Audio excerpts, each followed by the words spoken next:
This is Where We Live from Connecticut Public Radio. I'm Catherine Shen. History, culture, and identity. Those are questions at the core of a new exhibit at Yale's Natural History Museum in New Haven. It's called Taíno Vive, or Taíno Lives, and it's all about the native people of Caribbean, a culture with roots in Puerto Rico, Haiti, Jamaica, and other ancestral homes throughout the Caribbean. This is Where We Live from Connecticut Public Radio. I'm Catherine Shen, and today we're celebrating the culture, history, and contributions of Taínos. Joining us is Rachel Ivacone, who is our Puerto Rican communities reporter here in Connecticut Public. Rachel, thanks for joining us today. Thanks for having me. I'm just so excited to have you here today. So stumbling a little bit, but in like a good way.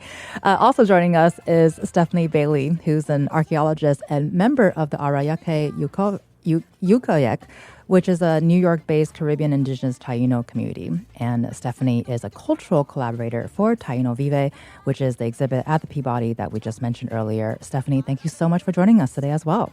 My pleasure. Thank you for having me. So, Stephanie, for listeners who may not be familiar with the term, can you tell us more about the Taíno culture? Who are we talking about? Yes. So Taíno is a moniker that emerged from a Eurocentric academic framework, roughly in the 19th and 20th century, to categorize the pre-colonial indigenous people of the Caribbean, their migration patterns, and their languages.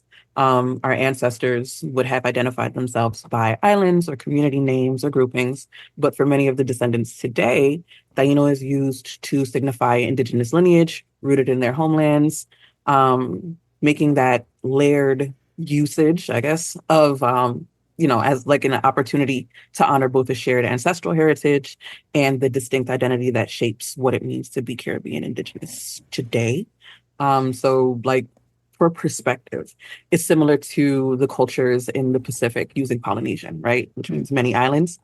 In Hawaii, you have the Kanaka Maori as the indigenous people of the land. It's specific to a particular place, history, culture, ethnic identity, like Boricua. And then Polynesian is a broader term that's encompassing other islands across the Pacific. So like Samoa and Tahiti, etc., which is like Taíno for the Caribbean, which encompasses Jamaica, Haiti, Puerto Rico, Dominican Republic, etc. And Rachel, this is something you've been covering as well. Anything you want to add to what Stephanie just shared? And can you also talk about what is the awareness of this phrase in Connecticut's Puerto Rican community and beyond? I think it's probably grown over time. You know, when I was growing up, it was definitely like we're still using like broad terms like Indio talk about like the indigenous population. I know I still hear it with older family members. And it is because of what Stephanie was talking about a little bit, the identity of Taíno being like, oh, is that what they actually use the term? Are we reclaiming a term here? And also genetic testing. I know we'll probably talk plenty about that later, but definitely. As people are getting these results and looking at like, okay, I have indigenous blood from Puerto Rico, but also maybe from Cuba, from other places in the Caribbean, what does that add up to? Like, who am I? And Stephanie, as people go to the exhibit, walk through it, and just sort of be immersed in it, what do you hope people who are Taíno or not come away from this exhibition? I think the biggest thing is just the overall recognition of the culture. We've lived through an extinction myth for centuries. So having the opportunity to actually put that information, put the culture on display and show that we do have a living and thriving culture, I think that's the biggest thing that I want everybody to get out of the experience, right? Respecting the fact that we are here. We do provide cultural experiences. We do have a history, and it's not past tense, right? It's present. We're currently still living through and evolving as Indigenous Caribbean people, whether it's in our homelands or in the diaspora. And Rachel, as someone who has gone to the exhibit and took a look at it, what was it like being there?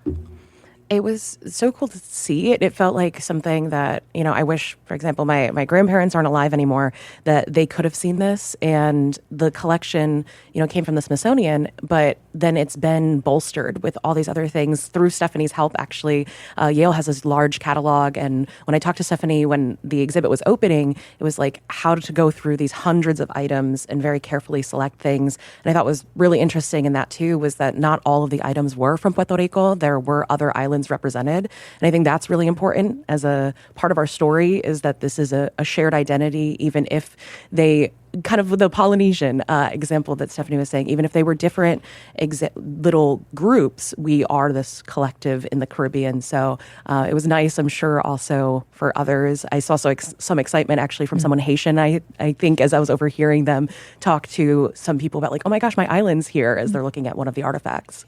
Well, Stephanie, that must be really emotional to hear that people are connecting with the archives, because I can imagine, you're putting together this exhibit but unsure how people are going to react to it or whatnots. Can you talk about what was your own sort of emotional journey like? How did it feel like being able to sort of touch these artifacts and then putting them on display, and now you're part of the journey of showcasing not only your own culture but to have other people learn about it as well? Okay, so full transparency. Go for it. To say it was quite literally a dream come true is an understatement. So I actually ended up going to the University of Leicester. I graduated in 2020, July 2024.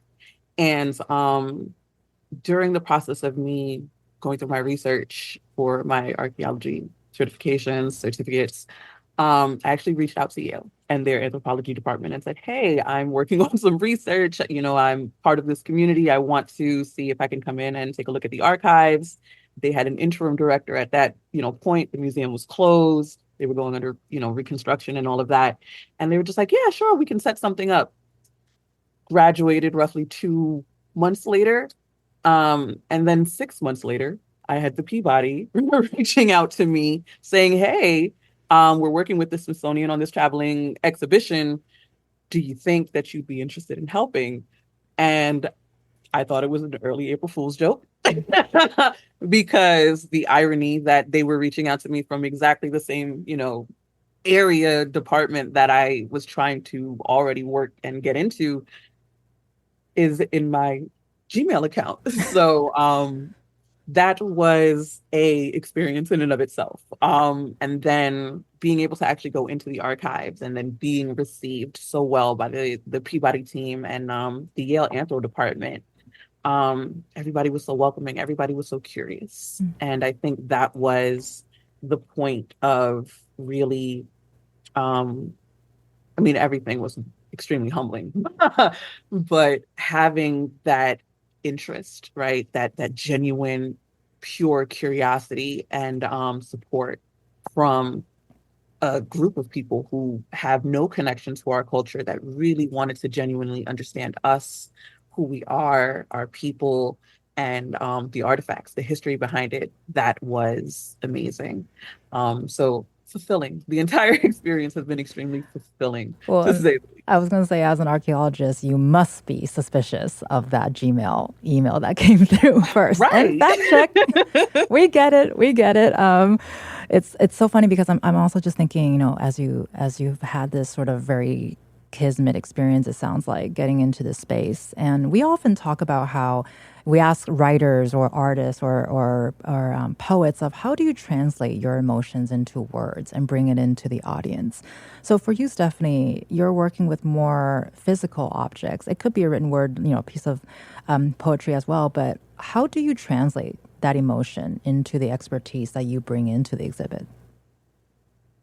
I think the biggest thing is just providing the proper care, right? Selecting the pieces based off of not only historical context, but the influence that it carries within our culture today, the importance, the significance. I think that's kind of what really translates the genuine emotion behind, or translates the general emotion that comes behind doing the actual work with the physicality of things. Because and Rachel, I feel like you can attest when you look at certain pieces in the gallery itself, some of them will scream a specific connection to an individual based off of their personal experience with the culture itself. So I feel like having the opportunity to create that selection based off of my overall emotion towards the pieces, but then my overall knowledge through the archaeological aspect of everything, kind of bridges that connection that helps the audience feel what I'm feeling. Yeah, I feel like I'm a little jealous that Stephanie got to see the whole catalog. Like, what item would have called to me? Is it back there somewhere? But no, I mean, I had that multiple points, I think, walking through the Mhm. exhibition. And for me, most recently was yesterday, and there was a photo that really, like, I stopped. I was with one of our social team folks, Francesca, and we're both Puerto Rican. And we both stopped in front of this photo of an older woman who's like stripping cane with a knife. And I was like, gosh, this reminds me of like my 104-year-old great aunt who lives just below El Yunque by herself, has never been married, totally independent, no children. And like, these are the practices she's still doing. She's still living off the land. And seeing this photo of also someone who looks like her, who's got sun aged skin, has clearly aged, and is still practicing these things that we don't necessarily still have the words for from Arawak, but we, even in Spanish, are doing still today on the island. Well, it's kind of insane that you say that because when you are painting that picture, I had a picture in my own head that because sugar canes are also really popular in Taiwan, where my family's from, and I have very clear memory of going to the open sort of markets and seeing the aunties there peeling, I guess, the sugar cane, and you get to have some because you're a little kid, and they're like, "Hey, have some." So that was a memory I did not expect to be jogged today. Thank you for that, Rachel. And so, Stephanie, when you're curating this, when you're putting this together, as this exhibit hopefully brings more academic and cultural visibility to Taino culture and heritage, what should future scholars or visitors be more aware of or sensitive towards when you're approaching this topic? I think the biggest thing is walking away from using past tense, right? A lot of people will say were, was, the Taino people were, and we still presently are, right? We just evolved in very specific kind of ways. So hopefully, decolonizing language, is the biggest thing that I hope, ends up coming from this. And sort of on the same vein, have you noticed any pushback in the reclamation of Taino history and heritage in any way? There's more pushback regarding the moniker Taíno than anything else. The Caribbean indigenous identity does get some pushback, but I think what a lot of people kind of forget or don't usually keep in the forefront of their mind is that every space, right, that's currently occupied has some form of native or indigenous person that was there, right? Native just being of origin of that space or that place. So to kind of dispel the pushback of our existence, it's just reminding people native people existed, right? Native people exist, and through evolution, right, we've migrated, we've moved around, but we're still active and present. Well, and actually, on that note, for a while, the historical narrative was that Taino heritage was extinct. Can you tell us why that was?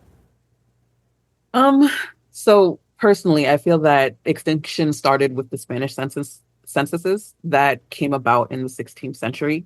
While hacienda records indicated that indigenous lineages existed, the Spanish's use of the census itself started to classify indigenous Caribbeans as mestizo, blanco, mulatto, negro, and that's kind of one of the first forms of removing the indigenous identity from the people. They also had the reverse of the one drop rule, right? Where here in the US, if you had ancestry or one ancestor that was of African heritage, you became African, right? But in Puerto Rico specifically, and in Dominican Republic, other islands, if you were able to trace back to one European ancestor, they classified you as European. So that overall contemporary academic narrative that Columbus and his people also, brought disease and annihilated the natives of the Caribbean, that being written in historical records and continuously perpetuated also really aided in supporting the censuses and that notion of extinction. And then we also had the idea of stereotypes that came with being indigenous, right? You were persecuted if you were known to be indigenous. You were discriminated against if you were known to be indigenous. So people started to move away from that identity.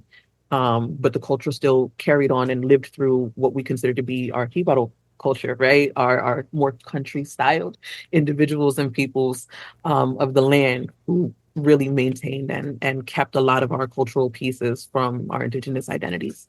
So that's my personal perspective in regards to how that extinction myth kind of carried and continued to carry. The academic writings is really what's still perpetuating it.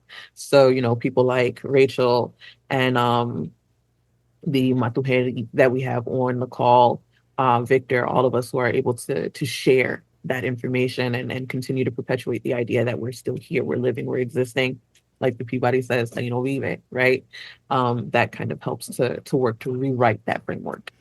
Well, I know we're going to have to continue this conversation more because we have to cut this short. So I'm sorry that we have to get your Sparks Notes version of this, but that just really encourages us to go see the exhibition and check it out ourselves and see what kind of emotions that we get jogged on.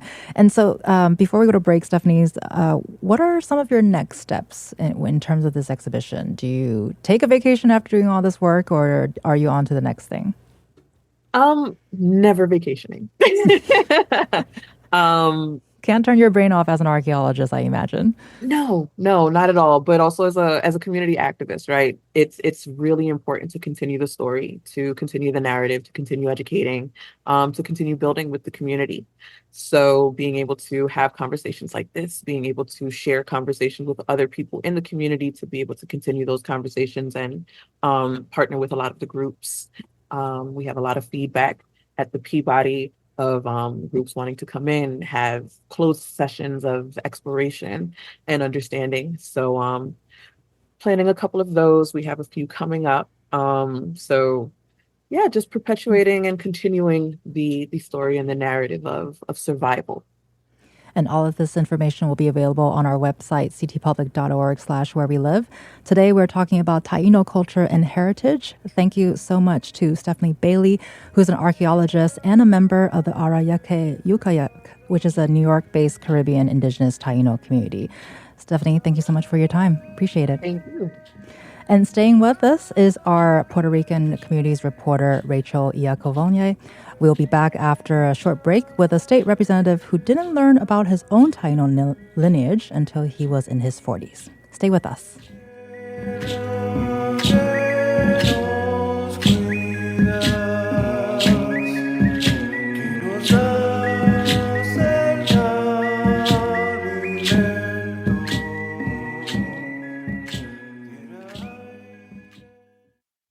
This is Where We Live from Connecticut Public Radio. I'm Catherine Shen.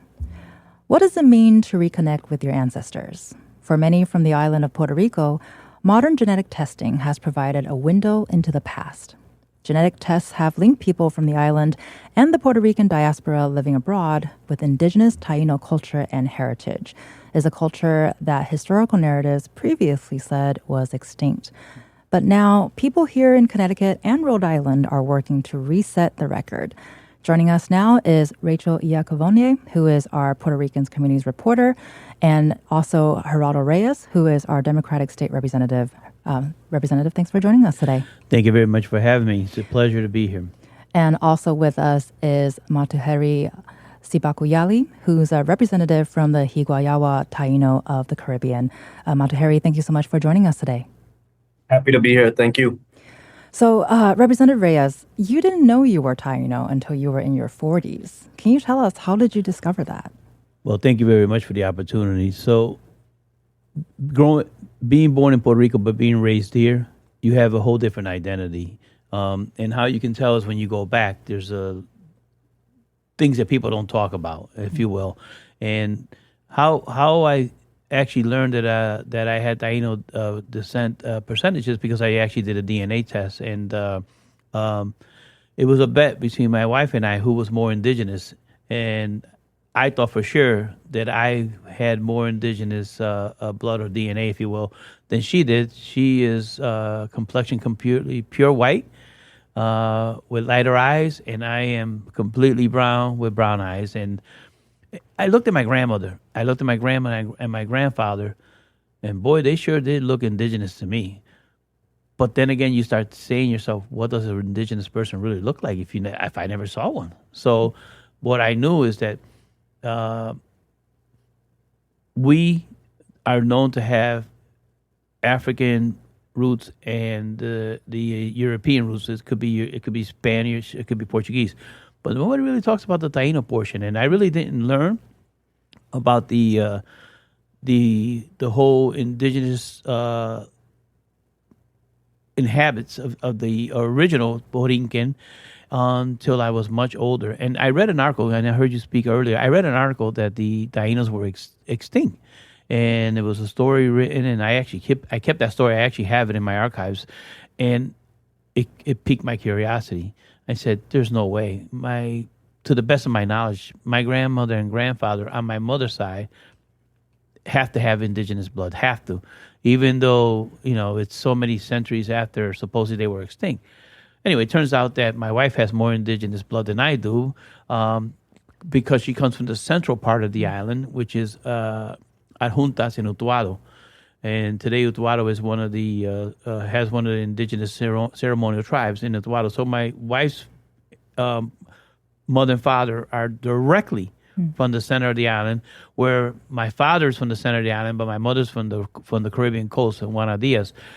But she's 20%, I'm 17%, and we were both delighted to learn. And I'll be honest with you, after that, it was just, I was off. I've been teaching myself, to the point where a group of us Puerto Ricans in the state legislature actually took it upon ourselves, saying, hey, look, this is not the biggest bill that we have to do, but it's something that's important, because we've been pushing cultural, we've been teaching teachings of African American literature, Puerto Rican literatures, and we said, well, Jesus, how about the Taínos, the indigenous? So we took it upon ourselves, and we did pass a resolution identifying that the Taínos are still here, that they're in Connecticut, that Connecticut has 8.3% Puerto Ricans, so there is definitely Taíno recognition here, and it's a cultural movement, and that's where I took off from there. Well, I love that it started from a bet. So we love a thing that comes from a competitive streak. And so did you expect to learn so much about your own culture? And are you surprised at the things that you learned? Extremely so. And I will tell you why. Because in layman's term, we're taught that Puerto Ricans are Spanish, descendants of Spain. Even the African American, even the Africa roots piece, even that's really not talked about that much unless you go to towns like Dorado or Loíza and you really start investigating. Like last summer, I took my grandkids to Loíza and we did a deeper dive there. Otherwise, you're really stuff that we don't talk about. That's why I think it's important. And we passed that legislation to understand more about, the African American culture, the history, and the same thing with the Hispanic, if you will. We call the Puerto Rican and Hispanic culture as well as indigenous. So I am learning so much. I didn't even understand. Right here in Connecticut, we have small, right in Waterbury, Connecticut, African American Cultural Center, under the leadership of Rafael Feliciano. He actually is done a deeper dive in the Taínos, so he's being recognized as one of the Taínos, prominent Taínos in Connecticut. And he will be, from my understanding, at some point, possibly be named Cacique, which is chief of Connecticut. So I'm very proud of that. And I met great folks from Springfield, Mass. and New York. We thought that we were one of the first to put out the Taíno recognition. We didn't learn until after that New York had already done it before us. So again, from not knowing to where we are today, we've come a long way. And just a side point. So there are 12 Puerto Ricans in the state legislature, which is the most we ever had. And there's a Puerto Rican and Latino caucus, which now will do continue deeper dives, if you will, into these type of topics. So I want to get back to that in a little bit, but I want to bring in Mataheri to talk about the Hiwahagwa Taíno that we mentioned earlier, because this is a pan-Caribbean group of indigenous people. So can you tell us about some of the islands that your members are from, and what have you learned yourself? Absolutely. Thank you. It's a pleasure to be here. It is good to hear from you, Representative Reyes. What you started in Connecticut after 26 years has spurred a wave of Taíno proclamations and resolutions.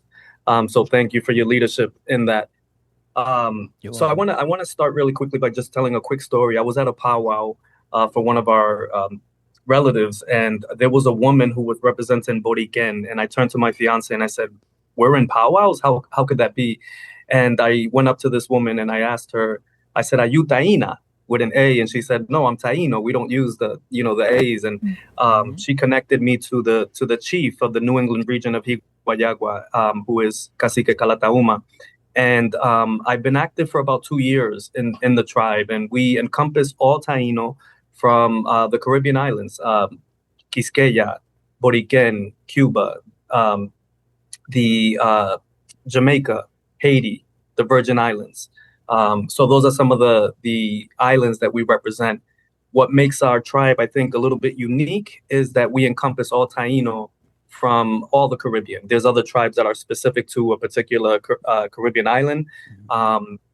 If you think back to our original existence, we traveled between islands and sort of had this intermixture of cultures. So I'm very proud to serve as advisor. That's the Matumheri in my titles, just means advisor to the Cacique Calatauma of the New England region. And there's plenty that I could say about the proclamations. I will say briefly that Massachusetts saw what Connecticut did, and we passed a Taíno resolution in the House and in the Senate. California passed the Taíno proclamation last year as well. Colorado passed 2 Taíno proclamations. And just this year, the state of Rhode Island passed a Taíno resolution as well. And there's other states that are pending, as Representative Reyes alluded to. Well, and so curious to hear from your experience. Earlier we heard from Stephanie Beatty, who put together the exhibition at Yale's Natural History Museum, Taíno Vive, where she's trying to connect the stories and people's backgrounds and histories through artifacts and into exhibitions in a museum space. How do you, in your role, connect Indigenous struggle here to the Caribbean islands? Yeah. So what I would say with that is that we need to bridge the connection between the Caribbean and the diaspora. I will say that we have to do a little bit better amongst ourselves to have a little bit more unity and compassion. I think sometimes we can get caught up in trying to be quote unquote right, or more Indian than thou is something that we see oftentimes, and people tend to be discredited for embracing their Taíno heritage because maybe we're not directly in the islands. And with all due respect, we need to get to a place where we acknowledge that reality as well. But the idea is that maybe if more of the states pass these Taíno resolutions and proclamations, maybe the Caribbean will be pressured, if you will, to do something on our lands, because our lands are not here in the diaspora in the states, right? It's in the Caribbean. Mm-hmm. So we need to bridge that. We need to honor the elders that are on those lands and learn from them as well. But our descendants, our relatives are in the diaspora, and this is creating an opportunity for us to continually practice the culture. Well, and actually, Representative Reyes, just building on what Mataheri just said, so you discovered your Taíno culture heritage through a DNA test, but a statistic or a percentage doesn't necessarily equate to an identity. And it sounds like you were questioning your own family history before you and your wife decided to have that bet, and she won. Can you talk more about that idea? It sounds like it was important for you to do the DNA test, but seeing that number, perhaps it doesn't mean everything. No, it's not exact science, but as I said earlier, when I look at my just one generation removed past my mother, and I look at the relatives, to me, it's it's again not scientific, but convincing enough that there's definitely the myth that the Taíno culture has been extinct or that the Taíno legacy has been extinct.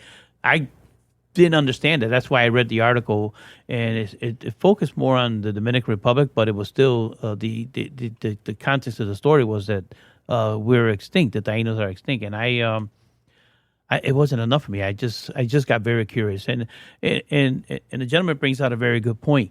I have gone to Puerto Rico, talked to leaders in Puerto Rico, and the whole recognition of Taínos in Puerto Rico is not as well received as what I found it to be here in New England. So he brings up an excellent point.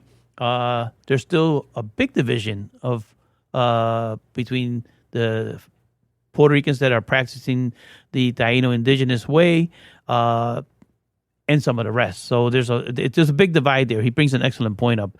I didn't think that. I was astounded to even see that, but that was a fact. I went there with my own eyes. I've been to Thebes in Ponce. I've been to the Utuado ceremonial grounds. I've been to the Puerto Rico state capital, and talked with many legislators. I was surprised to find the divide amongst themselves. So there's a pro and a con. So we have a little hurdle to go to still on the mainland, on the island, but I'm seeing that the movement here in the diaspora is definitely moving very quickly. And because of the organizations like the National Hispanic Caucus, the Board of Latino Legislators, NALEO, a lot of us meet throughout the nation, throughout our nation, and we exchange these things. That's why these things are taking off in other countries, and I was very proud of my colleagues in Massachusetts, Representative Gonzalez, Representative Ramos, Senator Adam Gomez. These are folks that we collaborate with on a national level.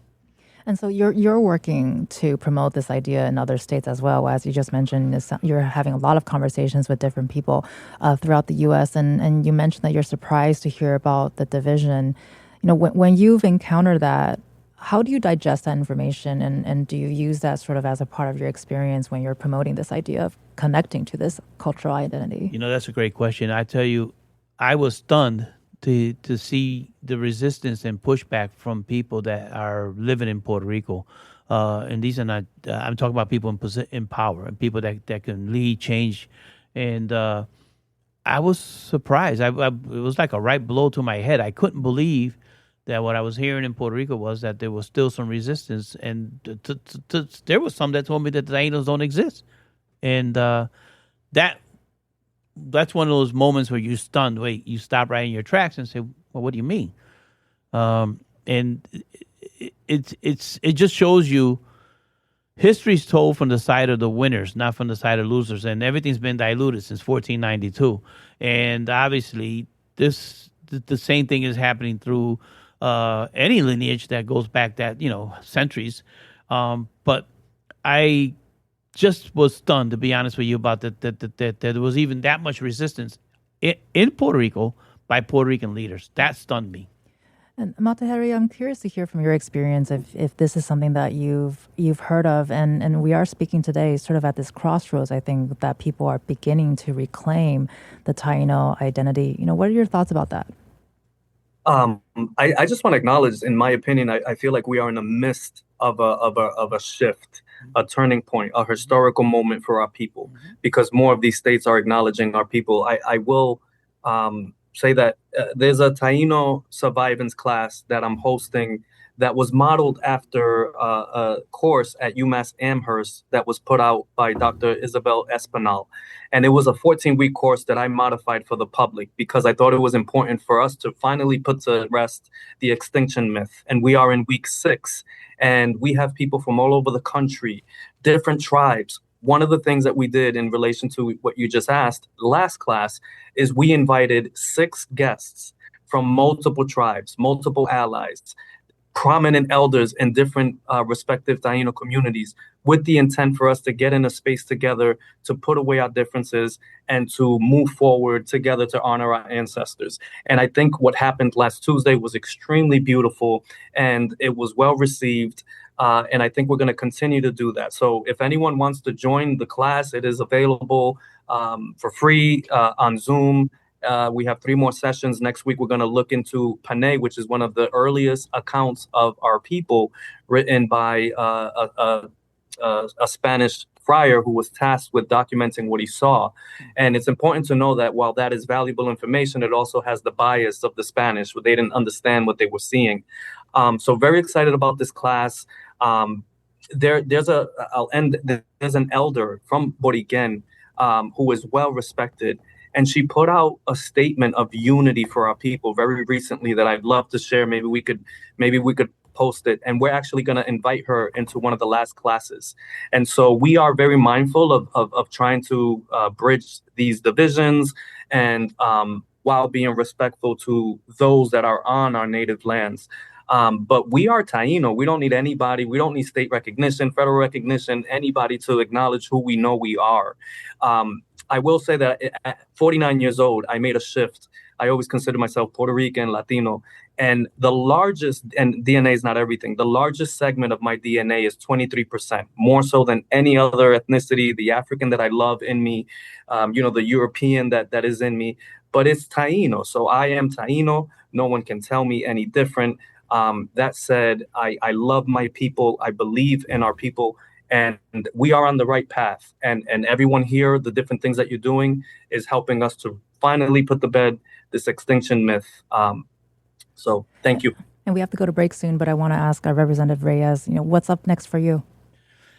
Continue to educate, not only in the state of Connecticut. We have the highest percentage of Puerto Ricans in the United States. So we want to make sure that we get some foundation, and we will continue to educate and continue to push cultural competence, if you will, beyond just the beauty of La Isla de Puerto Rico, the Borincans. And we want to say, hey, look, let's take it down. Let's peel it back a little bit. Let's find out a little bit more. And I love what the chief is saying here. I think that at the end of the day, just like we pushed the African American and the Puerto Rican Latino study, we have to do the same thing with the indigenous. So it's all about education, and that's what's important to me. You've been listening to State Representative Geraldo Reyes. Thank you so much, State Representative, for being here. Mm-hmm. You're also listening to Matuheri Sivakuyali, who's a representative for the Higuayawa Taíno of the Caribbean. Thank you so much for spending time with us as well. Thank you so much. Thank you. Appreciate it. If you're enjoying today's show, check out Somos CT, Connecticut Public's Latino initiative. Through bilingual reporting, inclusive resources, and community engagement, Somos CT is working to increase positive and authentic Latino representation in local media. Learn more at ctpublic.org/Latino. And coming up, we hear from a Puerto Rican author who says the island and its culture are at a critical inflection point. He's working to educate young readers about the island's rich cultural history. That's next on Where We Live. Stay with us.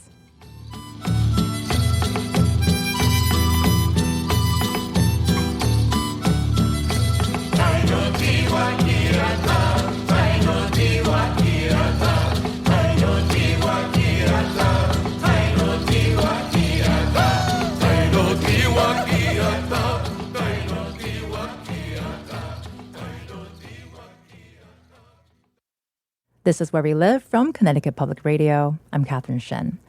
Our next guest says Puerto Rico and its culture are facing a critical moment. People are leaving the island in large numbers.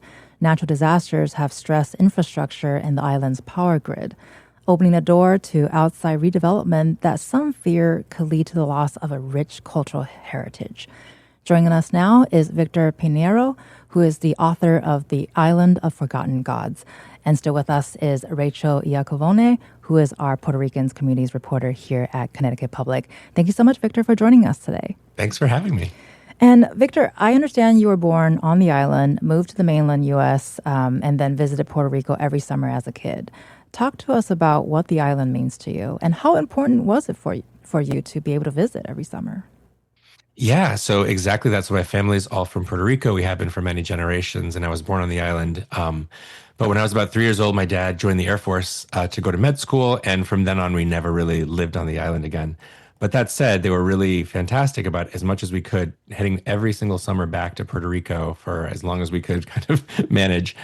So all those summers were really incredible to us. And I think, a lot of the book was the beginning of the book, kind of the genesis of it, it really started as a memoir, and it started as a memoir about those summers because, um, when I was young, spending all your time in, we lived in California and Texas and Florida, all over the place, going home to paradise like that was such an emotional experience because not only was it beautiful and incredible, but there was also so many epic adventures we were having on the island. And it felt like a playground when we were young, and I think a lot of the book, as we can talk about, really I started writing it from that perspective. And then I remembered when I was a little bit older how my perspective started changing. I started asking more questions about Puerto Rican history and hearing more about it and thinking, oh my God, like this paradise playground that I thought I was living in, like has a history that is very much not paradisic. It's a very complicated history. And that's really what the book grapples with. Well, and speaking of gods, because you focus on many deities and you sort of highlight or spotlight Taíno mythology in your own story, and because this is something that's not really available for readers, tell us, why did you decide to do that? Sure. So, the book came in kind of three layers. The first layer, it started as a memoir, and then, like I said, the second layer really was grappling with Puerto Rico's current condition, everything they're dealing with. But the third layer, the Taíno layer, came at the end, and it actually shifted the way the whole book was kind of written. I did it because I'd been researching my first book series involved a lot of different characters from mythology and fiction and history. And I was researching mythology, and I had a moment where I thought, wait a minute, I've always been a mythology nerd. I love Greek mythology. I love so many different mythologies. Why do I know so little about Puerto Rican mythology? And as I started researching it first online, I thought, oh my gosh, like I knew there wouldn't be a ton of information, but I was amazed that not only was there very little, but it was completely inconsistent. There weren't a lot of good sources on first look. And I thought, okay, what is this about? So I kind of put a pin in that because the book had to be published soon. And as I was writing this book, I remembered that. And I thought, oh, I want to explore that again. And the more that I read about it, the more interesting it was. And, it's a lot of what Matun Harry was saying a little while ago, where our mythology, especially Puerto Ricans, Dominicans, Quisqueyans, Boricuas, really, we can see through this tiny little keyhole, and it comes from this friar. So on Columbus's second visit to Puerto Rico, to Dominican Republic, to Quisqueya, he brought a friar, Fray Ramon Pane, as Matun Harry said, and that friar came, of course, to convert.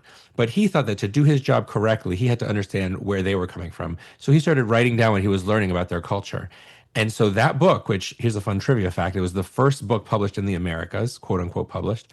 It's an account of the antiquities of the Indians. And that book, as Matun Harry mentioned, like it is told from such a specific point of view. Here's somebody who barely understands the language, doesn't understand the culture. Does he respect the culture? TBD. Who knows how much he did. And so not only was that book written, the actual first account like that, that first account was lost to history. It was transcribed before it was lost by Columbus's son. So then it was transcribed, obviously not perfectly. That second transcription was also lost. So the only view we have of this rich mythology is through an Italian translation of a transcription of a book that was written with a lot of, a very, very different point of view than we would kind of, we wish that a current archaeologist or anthropologist would have been able to study this.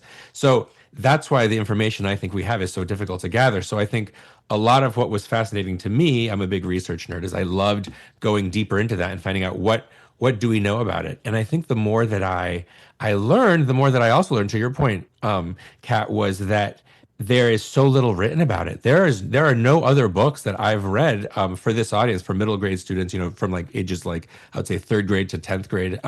There aren't any books that talk about Taínos. There's almost no books that are actually even take place in Puerto Rico. So I thought, oh my God, like let me hopefully add a little bit to this narrative and help people understand that we have a really rich mythology with really interesting deities and beliefs that are very much worth getting connected to. Well, I want to get Rachel's take on this too. But Victor, have you heard from people's reactions about the stories, or surprises about the Taíno mythology, or just pure joy of learning about it? Yes, actually, it was in Connecticut and Massachusetts when I was on my book tour, and as you know, an enormous Puerto Rican community in Connecticut and Massachusetts, and I went to a couple of schools that were predominantly Puerto Rican, and I think it was just the most incredible thing where they hadn't read the book yet, but even the kids were like, "Oh my God, this book exists! Wait, that there's this beautiful map in the inside cover of the book of Puerto Rico." And it hit them at that moment. They said, "Wait, this is a book about Puerto Rico? Are there books about Puerto Rico?" And then when I started talking about it and started talking to them about the Taínos, they were just kind of blown away because this is something that really very few of them know. I myself knew very little about it, and I've always loved studying my culture. So I think a lot of what we've talked about in this episode, with a lot of all the speakers, I think it's things that are very new to a lot of not just Americans, not just Latinos, but Boricuas. Like a lot of us don't know that. And I think a lot of what I was trying to do with the book is connect our roots and the idea that like, hey, a lot of what we've forgotten about our culture would really help us right now because we're really at an inflection point in Puerto Rico, and it's really important for us to remember our roots. Well, Rachel can attest to this because I'm ready to jump out of my seat and leave the show and start reading the book. But Rachel, what are your thoughts when you realized this book existed? Yeah, so I saw actually from a different episode that we had someone who represented the Julio de Burgos bookstore, which is part of Talar, and that's in Philly, so another Puerto Rican kind of hub. And they have this whole bookstore of Puerto Rican books, and they have children's books often, and I've never seen them include Taínos. And this is not just a children's book, but a middle grade book, right? After I was done, I went to, which I totally recommend reading this book. I had so much fun with it. But when I went to log it, my story graph, I saw the perfect review, which was a book that dares ask the question, what if Percy Jackson was Puerto Rican?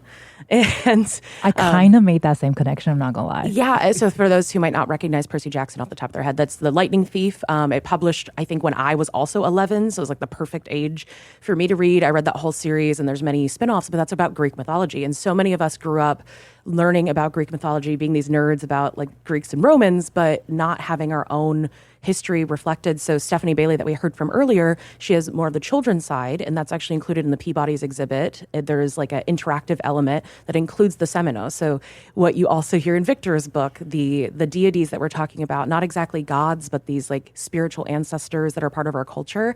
And hers is to educate more from like kind of a nonfiction, perspective that's like, here are the gods that you should know about, these deities that were part of the Taíno culture. And then Victor is taking that fun, like adventure side of being a child who goes to Puerto Rico every summer and is having some interactions, is how I'll put that. Well, Victor, I have two quick questions for you. One is, which one is your favorite Taíno mythological character? And second is, why is it important for young people to hear these stories? You got about a minute and a half. Sure thing. The first one, I think the one that's most impactful is huracán, because what a lot of people don't know is that Taíno words actually did make it into not just Spanish, but English, and then we talk about a lot of things. And one of my favorite ones is huracán. Like whenever you hear the hurricane, that hurricane is based on the deity huracán. So I love that. And there's a whole read the book, because there's a whole complicated thing to how huracán fits into the larger pantheon. Second question was... Sorry. Why is it important for young people to hear these stories? Yes, I think to Rachel's point, I think it's that a lot of us don't know. I love the Percy Jackson thing because to me, ultimately, the book is just supposed to be a really fun adventure, but surprise, we're not talking about Greek gods. We're talking about Puerto Rican gods. So I think connecting with them, understanding that, it's something that I feel like none of my generation of Puerto Ricans, probably Rachel's, really experienced. Like there just wasn't books like this out there. So I'm just really thankful that that source books and that other publishers are starting to really elevate these stories so that we can actually find, I not only do I have representation, but I read a book that I liked and it was actually about my culture. What an amazing idea. That is an amazing idea, and I hope there will be more. I think Rachel hopes there will be more too. Yeah, fingers crossed. We're crossing our fingers today. We've been listening to Victor Pinheiro, who's the author of The Island of Forgotten Gods. Victor, thank you so much for joining us and sharing your stories with us today. Thanks a million. And also you were listening to Rachel Iacobone, who is our Puerto Rican communities reporter. Rachel, always great to have you on. Thank you so much. I'm Catherine Shen. Today's show is produced by Megan Rodriguez-Hawkins, Davina Cordero, and Patrick Scahill. Our technical producer is Dylan Reyes. Download Where We Live anytime on your favorite podcast app. Thank you all so much for listening, and happy reading, happy researching, everyone. Yo gallo te ama